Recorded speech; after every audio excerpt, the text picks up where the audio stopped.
Lok Sabha vote ঘোষণা হওয়ার আগেই কার্যত এক ধাপ এগিয়ে রয়েছে বিজেপি। তৃণমূলকে পদে পদে গোল দিচ্ছে। এবার যে খবরটি সামনে উঠে এলো, কার্যত চমকে যাবে গোটা রাজ্যবাসী। এই মুহূর্তে খবর, বসিরহাট থেকে বিজেপির প্রার্থী হতে পারেন ক্রিকেটার মোহাম্মদ শামি।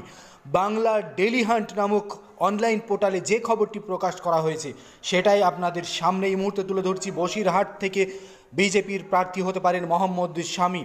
তবে জল্পনা শুরু হয়েছে, তবে কতটা সত্য সেটা আমাদের জানা নেই। তবে ইতিমধ্যেই প্রধানমন্ত্রীর হাত ধরে রাজনীতিতে ডেবিউ করতে পারেন টিম ইন্ডিয়ার এই তারকা পেসার, এই খবরটি সামনে আসছে। তাহলে বসিরহাট থেকে বিজেপির প্রার্থী হওয়ার সম্ভাবনা রয়েছে মোহাম্মদ শামির।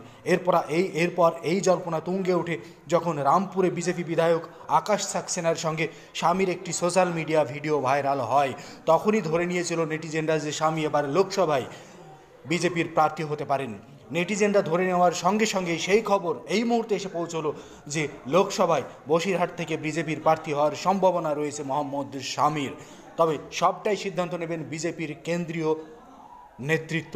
তবে এই মুহূর্তে যা খবর, লোকসভায় বিজেপির প্রার্থী হওয়ার জন্য কার্যত 90% পজিটিভ খবর, মোহাম্মদ শামির নাম উঠে আসছে।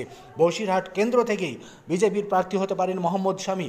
কার্যত বলা যায় বিজেপি প্রথম থেকেই পদে পদে গোল দিতে শুরু করেছে তৃণমূল কংগ্রেসকে। আরও একটি বড় ঝটকা, মোহাম্মদ শামিকে বসিরহাট থেকে প্রার্থী করানোর সিদ্ধান্ত।